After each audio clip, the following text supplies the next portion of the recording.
Durissime parole dell'industriale di Treviso e Padova contro la manovra del governo, un disastro su tutti i fronti, di peggio non si poteva fare, colpito il ceto medio e nessuna crescita per le imprese. Nel Duomo di Castelfranco stamane i funerali di Giulia Zandarin, la 18enne morta la notte di Halloween a Musila, la cerimonia anche Franco Antonello, suo figlio Alberto, trasferito ieri sera in ospedale a Castelfranco. Panico ieri pomeriggio in stazione Monselice dove un vigile urbano per fermare uno scippatore ha sparato in aria 5 colpi di pistola. L'agente è il vice sindaco di Solesino. La procura di Vicenza chiede condanne per 7 anni e mezzo a carico di 4 imputati nel processo sul presunto inquinamento sotto l'autostrada A31. Nuova predazione dei lupi a Belluno, sbranate alcune pecore a pochi passi dal centro cittadino, situazione insostenibile per gran parte degli allevatori ma anche per i cittadini. Secondo la Lega di Spinea, un libro per bambini presente in biblioteca proporrebbe l'indottrinamento della filosofia gender, mozione per chiederne la messa al bando. Una piccola stazione ferroviaria composta da pezzi che hanno 100 anni e oltre di storia, quella allestita a Mestre dagli appassionati del gruppo fermodellistico che hanno recuperato un'antica locomotiva e un vagone d'epoca. Telespettatori di Antena 3, buongiorno e bentrovati. La prima edizione dei nostri telegiornali c'è l'economia in primo piano e la manovra contestata, la manovra del governo contestata dagli industriali, in primis gli industriali di Treviso e Padova che ieri in un incontro sul futuro digitale hanno espresso durissime parole contro la finanziaria. Sentite. Non si poteva far di peggio, soprattutto perché si crea un clima anti-impresa che diciamo è da tanto che non vedevamo, ci sentiamo molto soli in questo momento. La manovra finanziaria non aiuta le imprese, di più peggiora solo le condizioni del ceto medio. La numero uno degli industriali trevigiani e padovani lo ha detto chiaro e tondo a margine dell'incontro dedicato alla trasformazione digitale a Treviso, che ha visto la partecipazione di decine di imprese da tutto il nord-est. Hanno fatto un disastro praticamente su tutto, perciò non darei un ordine di priorità, semplicemente vanno a colpire un ceto medio con il tema della tassa sull'auto, vanno a colpire aziende che di fatto hanno investito, hanno lavorato con la plastic tax, senza permettere poi che ci sia effettivamente un percorso, perché il dramma di questa manovra è che non si vede una visione, un percorso, ma bensì sono tutte delle azioni che vengono fatte nell'immediato e dove di fatto non si vede un filo conduttore vero e proprio. Nel mirino soprattutto la cosiddetta plastic tax, la tassa sulla plastica che andrebbe a colpire l'intera filiera, soprattutto gli imballaggi. Solo nel Veneto si trova l'11% della produzione nazionale, 1400 aziende, ma la bocciatura è su tutto. Dov'è la visione? Dov'è la politica industriale? Dov'è che stiamo andando? Ma ci paragoniamo con i grandi paesi o ci paragoniamo con chi? Non vediamo sostegno, ma più che sostegno economico noi non vediamo sostegno all'impresa. Questo è il punto. A dar manforte anche l'ospite del convegno, Marco Tronchetti Provera, oggi vicepresidente esecutivo di Pirelli. Con questa manovra è molto difficile vedere da dove si possa valutare un impatto positivo sulla crescita. È molto difficile fra forze che hanno fra di loro grosse differenze trovare un punto di equilibrio. Quello che stiamo osservando è un tema politico. In casa Confindustria intanto è in corso il dialogo con l'Associazione di Venezia. L'obiettivo della maxi fusione resta una priorità, nonostante la strada non sia affatto in discesa. Ci sono difficoltà, Venezia è un po' diversa, eccetera, ma queste diversità sono delle difficoltà o sono delle opportunità? Secondo me sono delle grandi opportunità. E intanto nella Marca trevigiana c'è un settore in allarme, quello automobilistico. La crisi del settore automobilistico non risparmia nemmeno la Marca, sono diverse infatti le aziende collegate all'automotive che stanno attraversando un momento di difficoltà, mentre al Mise si è aperto un tavolo nazionale per l'intero comparto, su Treviso la FIOM preferisce non fare nomi per non creare allarmismi, ma i segnali anche in vista del 2020 non sono affatto confortanti. Cominciamo ad avere alcune realtà che cominciano a chiedere cassa integrazione.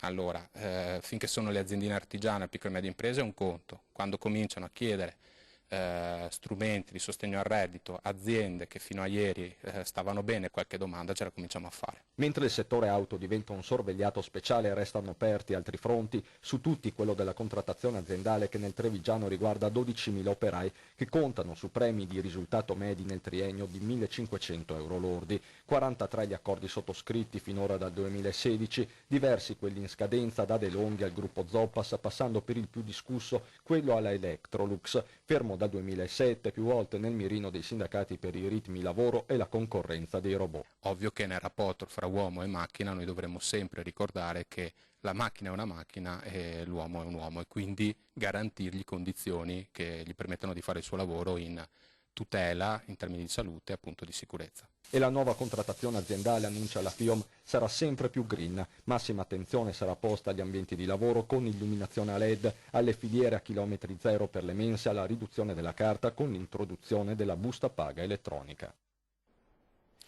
E poi ci sono i riflessi della grave crisi dell'ex Ilva di Taranto. Come sapete, ArcelorMittal, il colosso anglo-indiano che è deciso a recedere dal contratto, insomma ad andarsene dall'Italia, una vicenda che ha messo ovviamente in allarme il governo. È in corso in questo momento un vertice proprio a Palazzo Chigi con il Premier Conte. Intanto ArcelorMittal ha comunicato formalmente ai sindacati e alle aziende collegate la retrocessione alle società Ilva dei rispettivi rami d'azienda, unitamente al trasferimento dei dipendenti. Sono oltre 10.000 in tutta Italia. E questa comunicazione, che di fatto segna l'avvio della procedura per il disimpegno sull'ex Ilva di Taranto, riguarda tutta Italia e quindi oltre a Taranto anche le aziende collegate a Genova, Novi Ligure, Milano, Racconigi, Paderno, Legnano e anche Marghera.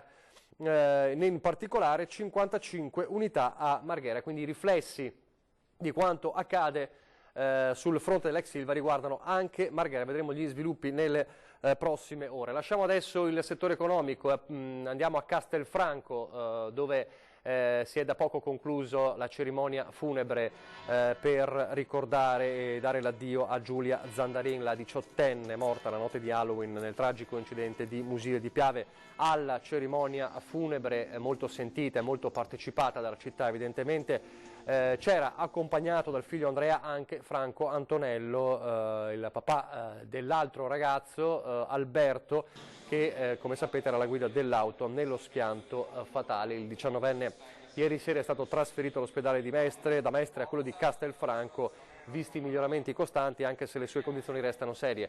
Era presente dunque alla cerimonia e poi c'è stato anche un ovviamente abbraccio con la famiglia di Giulia Zandarin. I due ragazzi erano fidanzati, due famiglie che si vogliono molto bene, si sono trovate unite di fronte a questo loro. Ecco qui fianco a fianco Franco Antonello e i papà di Giulia Zandarin che si sono poi trovati in un abbraccio. Vi racconteremo questa triste mattinata di Castelfranco nelle prossime edizioni dei nostri telegiornali. Adesso invece andiamo a Monselice, dove si sono vissuti attimi di panico nel pomeriggio di ieri. Un vigile urbano che per fermare uno scippatore spara 5 colpi in aria, è riuscito in qualche modo a bloccarlo, l'uomo è stato poi arrestato dai carabinieri.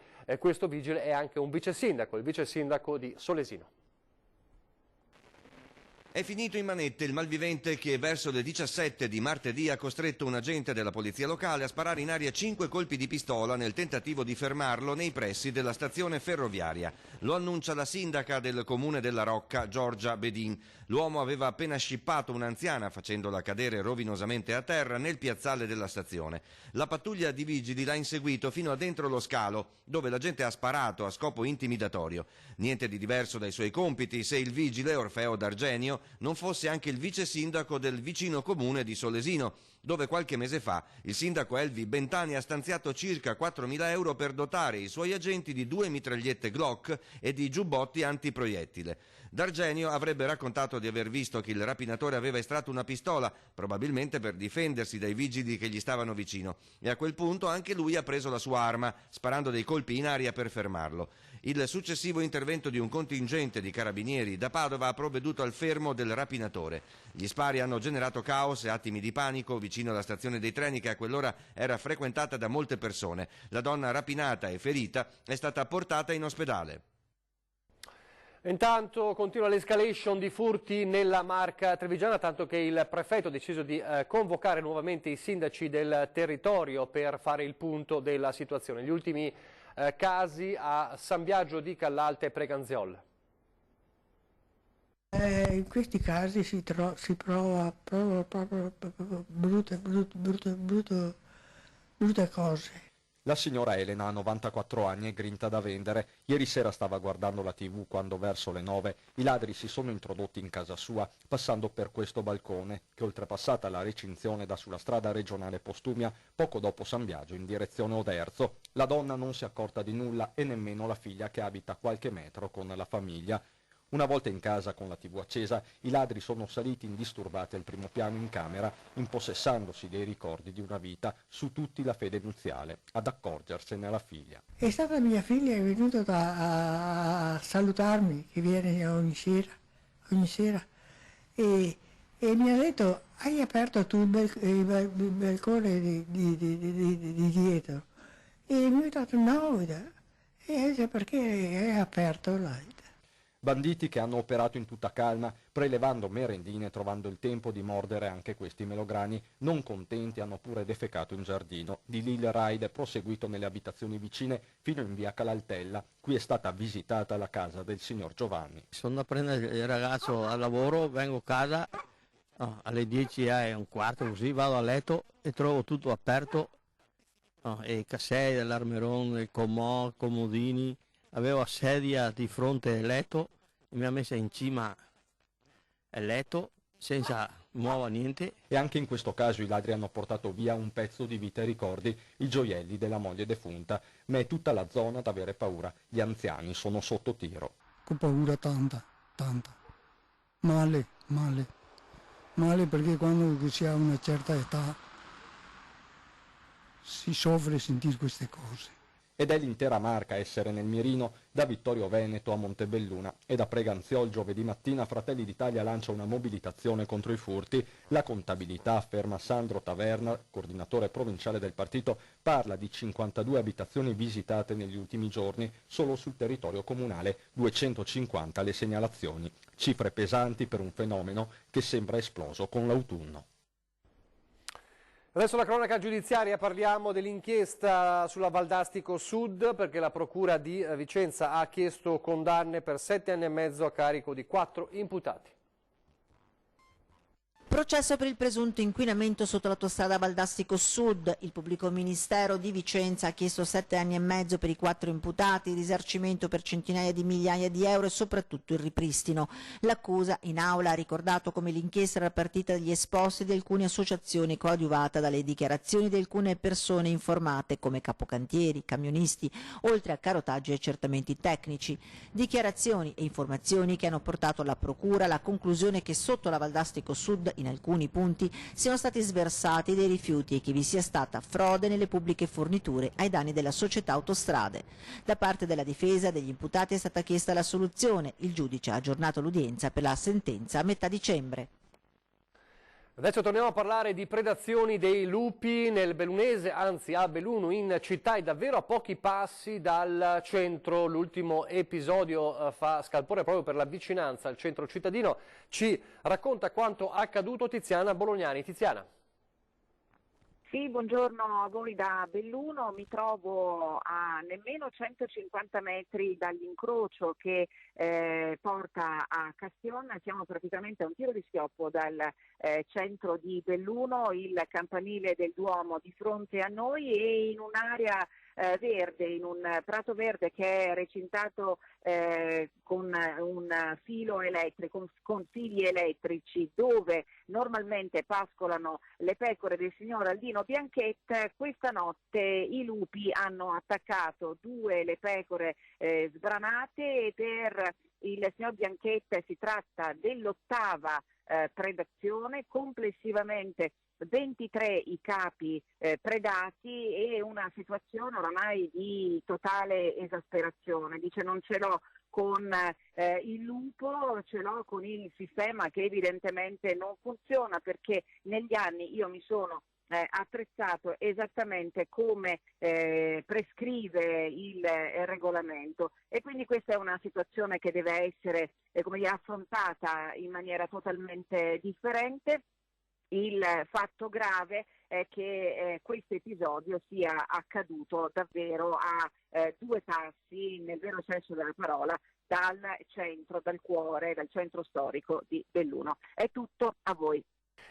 Grazie a Tiziana Bolognani. Adesso ancora la cronaca, una vicenda che purtroppo riecheggia tante storie simili, un giovane tossicodipendente che arriva a picchiare il padre che è anche disabile. La vicenda viene dalla Marca trevigiana. Violento con problemi di tossicodipendenza. Un 23enne più volte si è scagliato contro il padre affetto da una disabilità fisica che in tutti i modi aveva cercato sempre di aiutarlo fino a quando non ce l'ha più fatta. Così, dopo l'ennesimo litigio e le minacce del figlio, ha chiamato i carabinieri di Vedelago. Vista la reazione esagitata del ragazzo, i carabinieri lo hanno arrestato con l'accusa di maltrattamenti familiari e minacce. La posizione del giovane si è poi aggravata quando i militari dell'Arma hanno trovato nella sua camera dosi già confezionate e pronte al consumo di eroina, hashish e marijuana, oltre ad un bilancino e 380 euro che gli investigatori sospettano essere proventi dell'attività di spaccio. Il ragazzo è stato portato al carcere di Treviso. Torna la crociata della Lega contro i libri per bimbi sospettati in qualche modo di indottrinare sulla filosofia gender. Il caso ultimo viene da Spinea e ce lo racconta Anna Maria Parisi. Anna Maria. E meno male che l'importante era essere soltanto amici, questo è il titolo del libro, comunque il titolo del libro per essere esatti è l'importante che siamo amici. Il titolo del libro diceva che sta suscitando grandi polemiche e bagarre in seno alla stessa maggioranza di giunta a Spinea. Un libro che parla per i bambini, che parla della cosiddetta filosofia gender. Perché? Perché parla di un orso che cambia sesso e insomma ed è successo veramente un gran putiferio per questo libro. Addirittura lunedì prossimo, 11 novembre, ci sarà una mozione in Consiglio Comunale a Spinea per discutere se ritirare o meno questo libro tanto contestato dalla biblioteca comunale dove si trova, per capire se rimuoverlo, perché dice il consigliere di maggioranza, un consigliere leghista, che questo libro non è adatto per i bimbi. Il nome di questo giovane consigliere leghista è Marco Boldini. Lui ha proposto la normalizzazione, ha detto che questa normalizzazione del cambio di genere per i bambini in tenera età non va bene e che naturalmente si deve fare riferimento alla famiglia tradizionale. Dice ancora Marco Boldini che chiede al sindaco di farsi portavoce nell'unione dei comuni con gli altri sindaci per attivarsi nel bloccare la diffusione di questi temi. E il sindaco Martina Vesnaver cosa dice? Noi abbiamo cercato di contattarla, ma al momento sembra essere molto impegnata in un'altra riunione di giunta che è in corso proprio in queste ore. Chissà che riesca a liberarsi perché possa dirci anche quello che ne pensa lei stessa al riguardo. E per il momento da Spinea è tutto, la linea può tornare allo studio. Grazie Anna Maria Parisi. Adesso la pubblicità.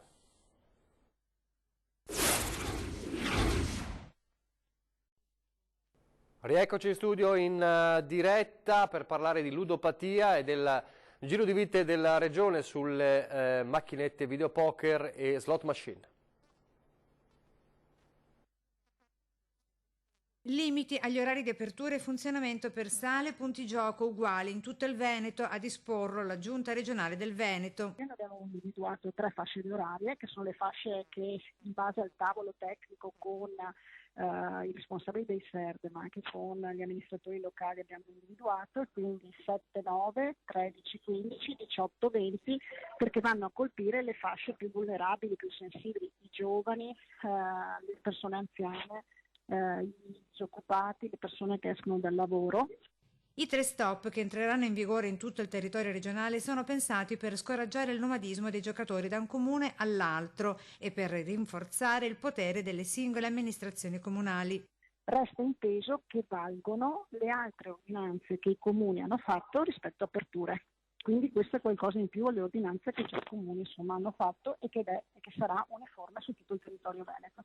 Il Veneto è la terza regione in Italia per volume delle giocate, con una media di 1.244 euro per residente, dai neonati ai centenari, piaga sociale che nell'ultimo anno ha inghiottito più di 6 miliardi di euro. Il provvedimento della Giunta passa ora all'esame della 5ª commissione consiliare per il parere in vista della sua approvazione definitiva. Adesso la campagna anti-influenzale, la vaccinazione anti-influenzale che sta un po' partendo in tutto il Veneto, anche nell'ULSS Berica.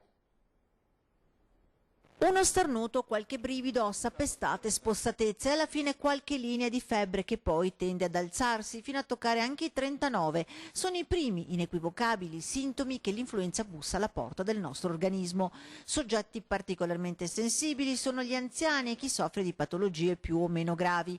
Contro l'influenza, che mette a letto ogni anno migliaia di persone, la Regione Veneto ha avviato da tempo una campagna di vaccinazione e anche quest'anno la macchina si è messa in moto. L'ULSS Berica ha messo a disposizione delle varie strutture sanitarie ben 80.000 vaccini, quindi un numero anche maggiore l'anno scorso, auspicando una buona adesione da parte di tutta la popolazione. Vaccino distribuito in queste ore ai 200 medici di medicina generale del distretto est e ai 100 del distretto di Arzignano. La fascia dei soggetti vaccinabili sono circa 65.000 persone tra over 65 categorie a rischio.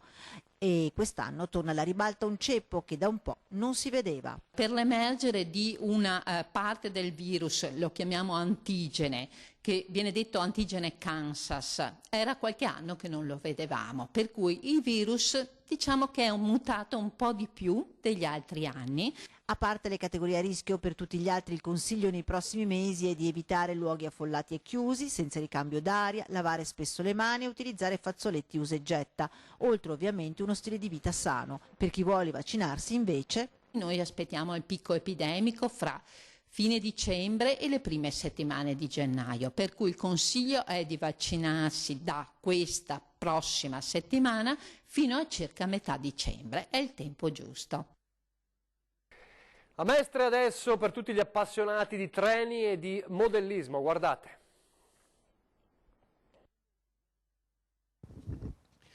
Buongiorno. Buongiorno. Da dove arriva? Io arrivo dal 1965. È un viaggio centenario, quello raccontato dal treno arrivato alla stazione di fantasia di Via Olimpia a Mestre. La locomotiva a vapore risale addirittura al 1902. La carrozza, originariamente una terza classe inaugurata nel 1922, ha cessato l'attività nel 65 con una lunga storia da raccontare. Ce ne sono due di questo tipo rimasti in Italia con la cassa in legno, praticamente l'interno in legno, l'esterno è in metallo. E questa è quella più ben tenuta di tutte, diciamo così, anche grazie al restauro che abbiamo operato 5 mesi or sono.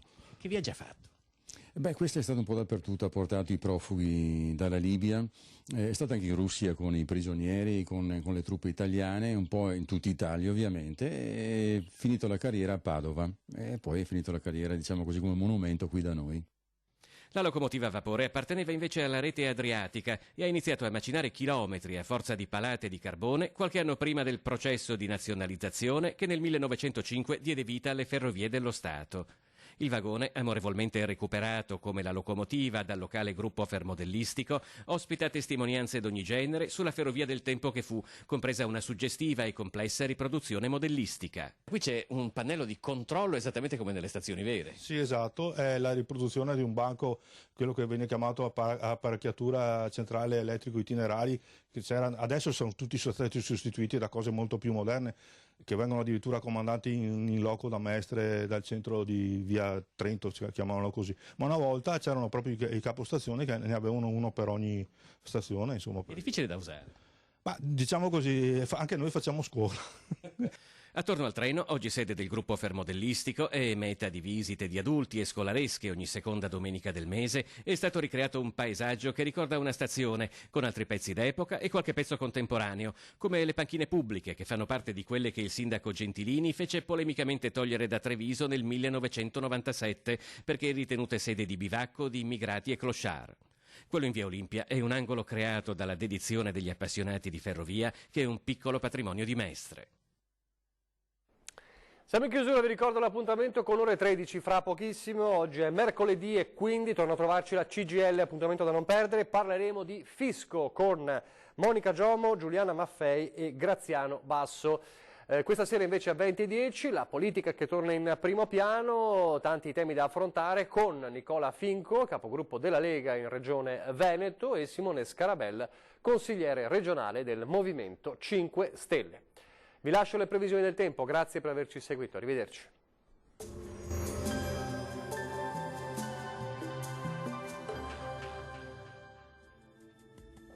Benvenuti al Meteo. Tempo ancora instabile sulle nostre regioni, sarà un'altra giornata in compagnia della pioggia, ma diamo uno sguardo più approfondito alla situazione di mercoledì 6 novembre. Sul Veneto al mattino avremo locali nebbie sulle pianure e sulle vallate, anche qualche spazio soleggiato non mancherà. Dal pomeriggio peggiorerà nuovamente con precipitazioni un po' ovunque sulla nostra regione. Temperature minime tra 6 e 11 gradi, valori massimi oscillanti invece tra i 14 e i 17 gradi circa. E sarà instabile anche sul Friuli Venezia Giulia, qui già dal mattino avremo rovesci e temporali frequenti e localmente anche intensi durante la giornata. Vediamo anche le temperature, le minime saranno comprese tra 8 e 13 gradi, valori massimi oscillanti invece tra i 15 e i 16 gradi. Ci spostiamo ora sul Trentino Alto Adige, dove avremo qualche sprazzo di sole al mattino, ma col passare delle ore peggiorerà anche qui con piogge via via più diffuse. Temperature minime sui 4 gradi, massime tra i 12 e i 13 gradi circa. Dal meteo per ora è tutto, buon proseguimento in compagnia di Antenna 3. Arrivederci.